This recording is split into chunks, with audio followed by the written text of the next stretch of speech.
Hello everyone, this is Amy. Today we'll start a new series, the quantum mechanics series, where we'll focus on the visualization of quantum mechanics.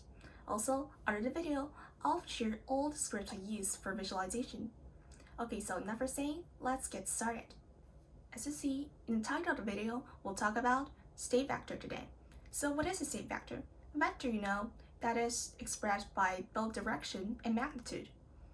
And the state vector is a vector that represents quantum states. Simply, we draw the state vectors using cats. For example, quantum state A can be written like this, quantum state B can be written like this. Okay, so after we understand what a state vector is, we can use it to explain many things. For example, quantum superposition. Imagine someone asks you, what is quantum superposition? If your answer is, a quantum superposition simply means that a quantum object is in many quantum states at the same time, then you're absolutely wrong. So why is that? You use state vectors to represent quantum states. One state vector can only represent one quantum state. You can't just use many vectors to represent only one state. So how do we represent it? Okay, so let's imagine a quantum object with only two possible base states, A and B.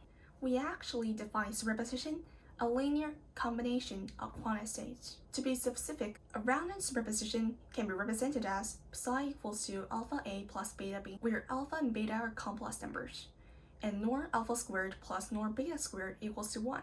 So what does that mean? According to Bohr rule, a rule that is proved by experiments, we can get P equals to psi psi star. Here P refers to probability. Let's take alpha as an example. Then P equals to alpha alpha star. If we draw alpha on a complex plane, it's probably like this.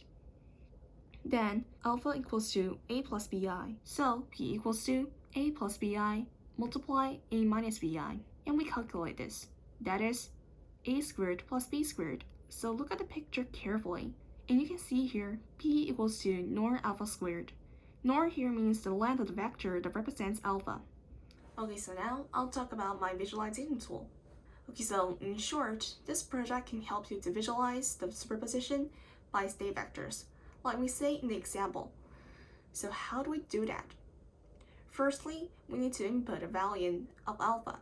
Then, using the Bohr rule, we can calculate the value for beta.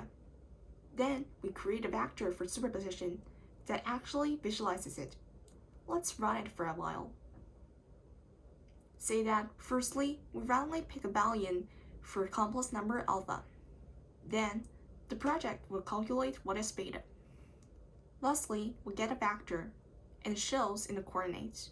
I'll probably improve it by working on visualizing the complex number for alpha and beta, etc.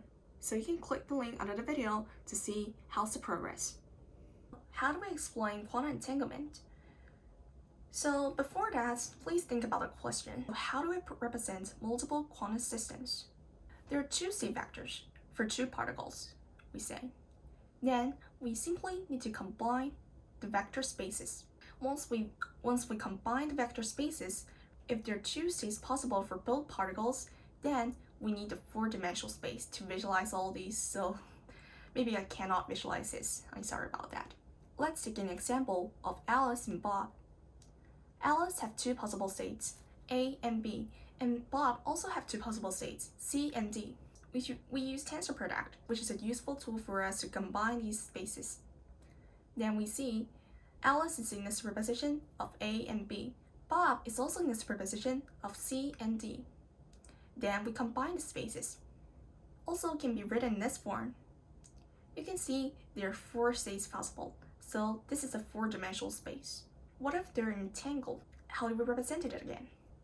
So you can see here, this can be written in the form before. That means they're in the special state, which is called the entangled state. So maybe you heard that quantum entanglement violates locality, but actually not. Quantum entanglement doesn't bring any information, so that can be used to send any messages for something. So actually, quantum entanglement isn't non-local. In this video, we've learned how to use the state vector to represent many special quantum states, like superposition, entanglement, etc. And And that's all for today's video. Thank you for listening.